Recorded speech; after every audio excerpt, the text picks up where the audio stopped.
The December wind cut through Manchester like a blade, carrying with it the promise of the harshest winter the city had seen in years. At 11:30 p.m., most decent people were safely tucked into their warm homes, curtains drawn against the bitter cold that made even the streetlights seem to shiver in their posts. But in the shadow of a petrol station on the outskirts of Wythenshawe, where the orange glow of security lights barely penetrated the darkness, an old Ford Escort sat with its engine off, harboring a secret that would have broken the heart of anyone who discovered it. Beatrice Thornfield pressed her arthritic hands together, trying to generate some warmth through friction, though her joints protested with sharp stabs of pain that had become as familiar as breathing. At 78, she had never imagined her life would be reduced to this, sitting in the driver's seat of a car that had become her entire world, surrounded by the meager possessions that represented 8 decades of existence. 3 threadbare blankets lay across her lap, and on the passenger seat, a collection of tins that served as her pantry, soup, beans, crackers that had long since gone stale. The photograph on the dashboard was water-stained and faded, but Beatrice could still make out the faces, herself and Rupert, her son, taken on his graduation day nearly 30 years ago. In it, they both smiled with the kind of hope that believed the future held nothing but good things. Now that same photograph served as a cruel reminder of how completely she had been betrayed by the one person she had trusted most in the world. 3 months earlier, Beatrice had been living in the small flat she had called home for 20 years. It wasn't much, 2 rooms above a chip shop in Chorlton, but it was hers, or at least she had believed it was. The rent had always been paid promptly, deducted from her modest pension and the small inheritance her late husband had left her. She had trusted Rupert to handle the arrangements when her eyesight began to fail and the paperwork became too difficult to manage. The eviction notice had come on a Tuesday morning in September, delivered by a bailiff who seemed genuinely sorry to be the bearer of such devastating news. Rupert hadn't paid the rent in 6 months. Worse still, he had been systematically withdrawing money from her account, money she had saved for medical care, for small emergencies, for maintaining what little independence she had left. When she had tried calling him, the number was disconnected. When she went to his last known address, the neighbors told her he had moved out weeks earlier, leaving no forwarding information. Her son, the child she had raised alone after her husband's death, the boy she had worked double shifts to put through university, had simply vanished, taking her security with him. Beatrice opened a tin of cold soup with hands that shook from both cold and emotion. She had been eating 1 meal a day for the past week, trying to make her dwindling money last, trying to hold on to some shred of dignity in a situation that had stripped away everything else. The soup was barely edible cold, but she couldn't afford to run the engine to warm it, couldn't waste the petrol that represented mobility and the small measure of control she still possessed. As she lifted the spoon to her lips, a sharp rap on the passenger window made her jump, nearly dropping the tin. Through the condensation on the glass, she could see a tall figure silhouetted against the petrol station's lights. Panic shot through her. Was it security? Police? Someone who would move her along to another temporary spot where she could hide her shame for a few more hours? She quickly tried to gather the blankets around her, to hide the evidence of what her life had become, but it was too late. The figure at the window was already bending down, trying to get a better look inside the car. "Excuse me, love," came a voice through the glass, surprisingly gentle for someone of such imposing size.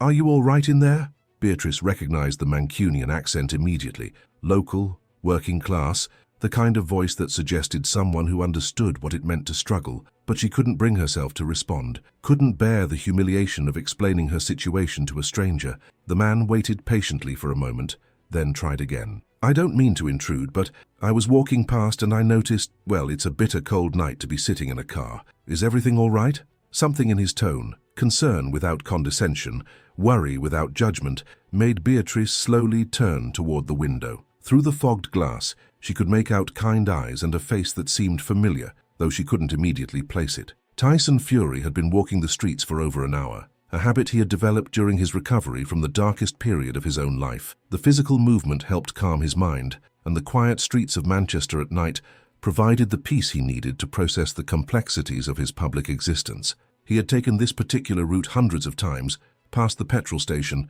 and through the residential streets beyond, but tonight something had caught his attention, a car that had been in the same spot for several nights running, always with someone inside. When he got closer and realized it was an elderly woman, clearly living in the vehicle, every instinct told him he had to help. He had seen enough of life's cruelties to recognize desperation when he encountered it. "Please," he said softly, his breath visible in the cold air. "I'm not here to cause you any trouble. I'm just concerned about you. Can we talk?" Beatrice felt tears welling up in her eyes, the first tears she had allowed herself in weeks. Something about this stranger's genuine concern broke through the wall she had built to protect herself from further humiliation. With trembling fingers, she rolled down the window just a few inches. "I'm fine," she whispered, though they both knew it was a lie. "Just resting." Tyson could see enough through the gap to understand the situation immediately. The car was clearly being lived in, clothing folded and stacked, provisions stored wherever space allowed, the desperate organization of someone trying to maintain dignity in impossible circumstances. "Ma'am," he said gently, "my name is Tyson.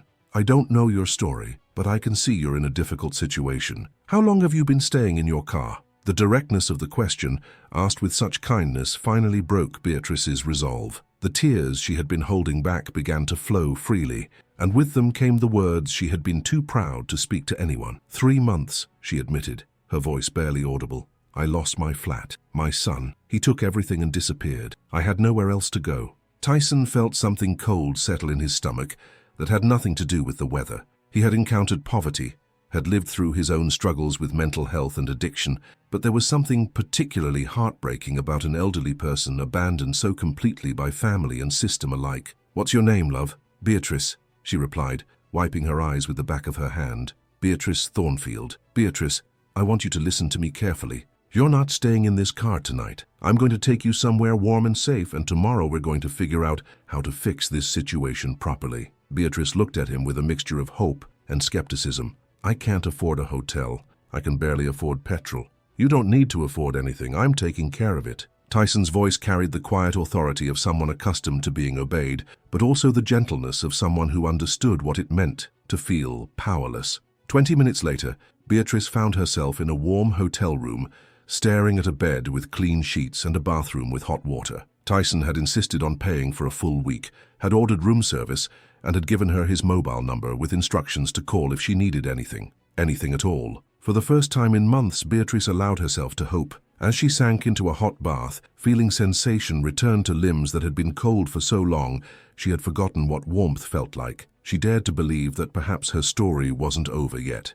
But hope, she would soon learn, could be just as fragile as everything else she had lost. The next morning, Tyson arrived at the hotel to find Beatrice looking more like the woman she had once been. Clean, rested, and wearing clothes that weren't wrinkled from sleeping in a car, she possessed a dignity that spoke of better times. Over breakfast, she told him the full story of Rupert's betrayal, of the systematic theft that had left her not just homeless, but completely alone. "I keep thinking I must have done something wrong," she confessed, stirring her tea with hands that were steadier now. "Mothers don't raise children to abandon them, do they? I must have failed him somehow." Tyson leaned forward, his expression serious. "Beatrice, listen to me. What your son did wasn't your failure, it was his choice, and it was wrong. But we're not going to let his choices define the rest of your life." They spent the morning at the council housing office, where Tyson's presence ensured they were seen immediately by Jasper Cromwell, the senior housing officer. But prestige and fame, they quickly discovered, carried no weight against bureaucratic reality. "I'm sorry, Mr. Fury," Cromwell said, consulting his computer screen with professional detachment. "Mrs. Thornfield's case is certainly sympathetic, but we have protocols. There are currently 347 people ahead of her on the priority housing list. Emergency accommodation is reserved for families with children or those with severe mental health issues that pose an immediate danger." "She's 78 years old and living in a car," Tyson said, his voice carefully controlled. "How is that not an emergency? Age alone doesn't qualify for priority status unless there are additional factors: serious illness, mobility issues that prevent self-care, documented mental health crises. Mrs. Thornfield appears to be managing her basic needs independently." Beatrice felt the hope that had bloomed overnight begin to wither. She was too healthy to qualify for emergency housing, too poor to afford private rental, too old to be considered a priority by a system overwhelmed with younger families in crisis. "How long?" Tyson asked. "Realistically, 2 to 3 years minimum." The words hit Beatrice like a physical blow. 3 years. At her age, 3 years might as well be forever. As they left the council building, Beatrice tried to maintain her composure, but Tyson could see the defeat settling back into her shoulders. The hotel room was temporary, a week's kindness that couldn't extend indefinitely. And after that, "I'll go back to the car," she said quietly. "I'll manage somehow." But when they returned to the petrol station to retrieve her belongings, Nigel Pemberton, the station owner, was waiting with an uncomfortable expression. "I'm sorry, love," he said to Beatrice, "but I've had complaints from customers.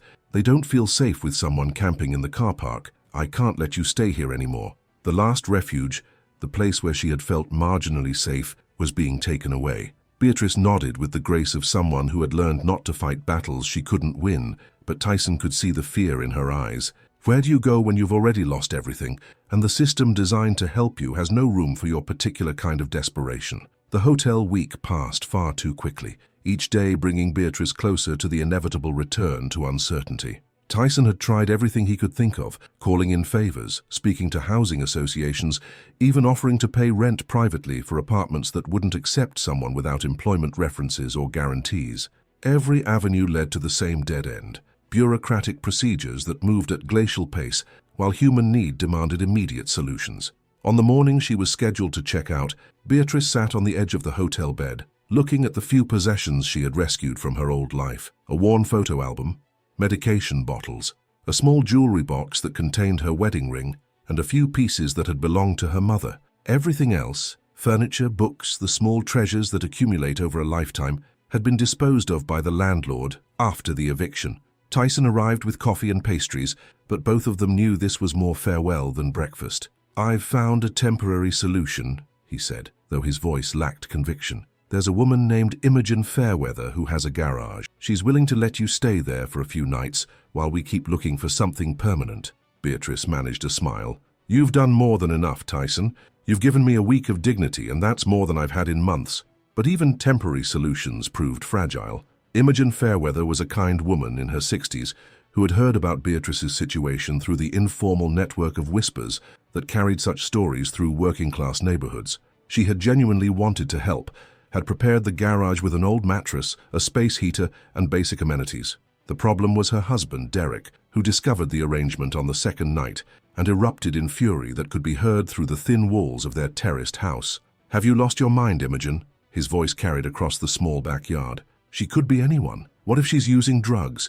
What if she steals from us? What if she dies in our garage and we're liable?" Beatrice, lying on the thin mattress, listening to every word, felt shame burn through her chest. She had become a burden, a source of conflict in a marriage that had probably survived decades through mutual compromise and understanding. The next morning, she quietly gathered her few belongings and knocked on the back door. "Mrs. Fairweather," she said when Imogen answered, her eyes red from what had clearly been a sleepless night. "I want to thank you for your kindness, but I think it's best if I move on." "Beatrice, please." "No, dear. You've got a good marriage, and I won't be the reason it becomes difficult. Some things are more important than solving one old woman's problems." Imogen tried to protest, even offered to stand up to her husband, but Beatrice was already walking away, her dignity intact even as her options disappeared. She found herself driving through Manchester's suburbs, looking for somewhere, anywhere, she could park without drawing attention. Industrial areas brought security guards. Residential streets brought police checks. Shopping centre car parks had CCTV and regular patrols. Finally, in Stretford, she discovered an abandoned office complex that had been empty for months. The car park was cracked and weed-strewn, but it was private property that no one seemed to monitor. For 3 nights she parked among the ghosts of failed businesses, feeling invisible in a way that was both protective and profoundly isolating. On the 4th night, everything changed. The storm that hit Manchester was the worst in a decade. Wind speeds reached 60 miles per hour, driving rain that fell in torrents so heavy that drivers pulled over rather than risk the flooded roads. Beatrice's old Ford Escort rocked violently in the wind, and she huddled under her blankets, praying that the car was substantial enough to withstand the assault. At 2 a.m., the engine died completely. The silence was immediate and terrifying. No heater, no radio for company, no way to recharge her mobile phone. The car's interior temperature began dropping immediately, and within an hour, Beatrice could see her breath forming clouds in the darkness. She tried the ignition repeatedly, but the engine wouldn't even turn over. The battery, weakened by months of intermittent use and now completely drained by her attempts to restart the car, was dead. As the night wore on and the temperature continued to drop, Beatrice began to feel a dangerous lethargy creeping through her limbs. Her hands and feet had gone numb, and she was shivering so violently that she could barely hold the blankets around her shoulders. She recognized the symptoms from a health program she had once watched: hypothermia, the gentle killer that took elderly people every winter, usually in their own homes when heating bills became too expensive to pay. But this was different. This was dying alone, forgotten, invisible, even in extremis. Through the storm and her growing disorientation, she thought she saw headlights sweeping across the car park, a vehicle driving slowly through the abandoned complex, as if searching for something. But that was probably just hallucination, her mind creating hope where none existed. Barnaby Wickham had been driving home from his night shift at the hospital when the storm forced him to take shelter. He worked as a porter, moving patients and equipment through the corridors, and he had seen enough human suffering to recognize it, even in unlikely places. When he spotted the car in the abandoned car park, something about its isolation troubled him. He circled back twice before finally stopping, his headlights illuminating the Ford Escort that sat motionless in the driving rain. Through the windscreen, he could see a figure slumped in the driver's seat, completely still. For long minutes he sat in his own car, wrestling with the dilemma that faced decent people every day in modern Britain. Getting involved meant responsibility, meant potentially becoming entangled in problems too large for any individual to solve. Not getting involved meant living with the knowledge that he had walked away when someone might have needed help. In the end, conscience won over caution. Barnaby pulled out his mobile phone and made 2 calls, one to emergency services and one to a number that he had seen in the local news just days earlier, when a story had run about a boxing champion helping local families in crisis. The phone rang 3 times before a familiar voice answered, alert despite the late hour. "Tyson, this is Barnaby Wickham. I think I've found your elderly lady, and I think she's in serious trouble." By the time the ambulance arrived, Beatrice was barely conscious, her body temperature dangerously low and her breathing shallow. As the paramedics worked to stabilize her, loading her into the vehicle with professional efficiency, Tyson stood in the rain looking at the car that had been both shelter and prison. The scattered possessions inside told the story of a life reduced to absolute essentials: medication bottles, a few items of clothing, the photograph on the dashboard that showed better times. But it was the notebook he found tucked under the driver's seat that broke his heart completely. In Beatrice's careful handwriting, she had been keeping a diary of her time on the streets. Brief entries that recorded not self-pity, but small observations about human kindness. A shop worker who let her use the toilet, a bus driver who didn't charge her for a short journey when she was caught without exact change, strangers who smiled instead of looking away. The final entry, written just days earlier, was only 1 line: "Still grateful for Hotel Week. Will never forget feeling human again."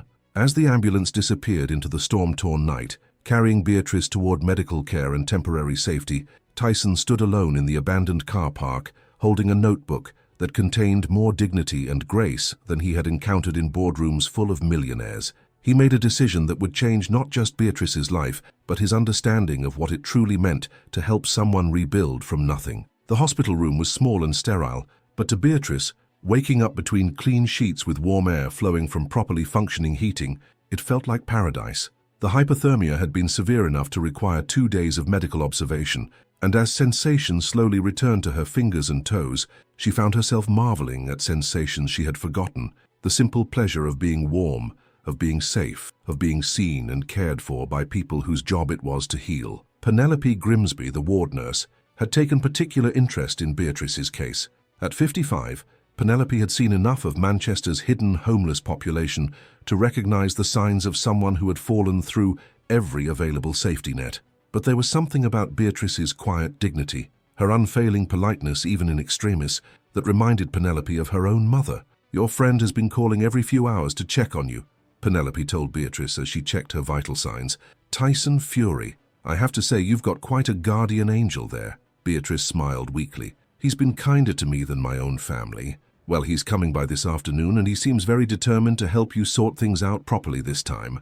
When Tyson arrived, he carried with him not flowers or get-well gifts, but a folder full of paperwork and the expression that suggested he had been busy during Beatrice's recovery. He pulled a chair close to her bed and spread the documents on the bedside table. "Beatrice," he said without preamble, "I've been doing some thinking and I realize I've been approaching your situation all wrong. I've been trying to fit you into systems that were never designed to work, trying to fast-track processes that deliberately move slowly. But what if we created a completely different solution?" Beatrice looked at the papers with confusion. "I don't understand." Tell me about your life before all this happened. What did you do for work? What made you feel useful and valued? The question seemed to surprise Beatrice, as if no one had asked her about her capabilities rather than her needs for a very long time. I was a seamstress, she said slowly. For 40 years, I worked at Blackwood & Sons tailoring. I could alter anything, repair anything. My hands... She looked down at her arthritic fingers. They're not as steady as they once were, but I can still sew a straight seam. Tyson smiled. That's what I hoped you'd say. Over the next hour, he laid out a plan that was so simple and yet so radical that it took Beatrice several minutes to understand what he was proposing. Instead of trying to make her fit into existing charity frameworks, he had spent the past 3 days creating opportunities that matched her skills and dignity. He had spoken to Margaret Chen, who owned a small alteration shop in Chorlton, just a few miles from where Beatrice had once lived. Margaret's business was thriving, but she was struggling to keep up with demand, especially the detailed work that required the kind of expertise that only came with decades of experience. She's willing to hire you part-time, Tyson explained. It's not charity, it's employment. You'd be doing work that has real value, earning money that you've genuinely earned. But where would I live? The job won't pay enough for rent, and I still don't qualify for housing. That's the second part of the plan. Tyson pulled out another set of documents. There's a flat above the alterations shop. It's small, just 1 bedroom, a sitting room and a kitchenette. But it's been empty for months because Margaret can't afford to renovate it properly and rent it at market rates. He paused, watching Beatrice's face carefully. What if someone were to pay for the renovations and cover the difference between what you can afford and what the flat is worth? Not as charity, but as an investment in getting a skilled worker back into productive employment? Beatrice stared at him. You'd do that. I'd do that. But more importantly, I've also been talking to people in the community. Imogen Fairweather feels terrible about what happened with her husband, and she's been talking to neighbors telling your story. There are a lot of people who want to help, but they didn't know how. From his folder, he pulled out a list of names and amounts, small contributions from dozens of local residents. £20 from the corner shop owner, 15 from the postman, 50 from the GP who remembered treating Beatrice years earlier.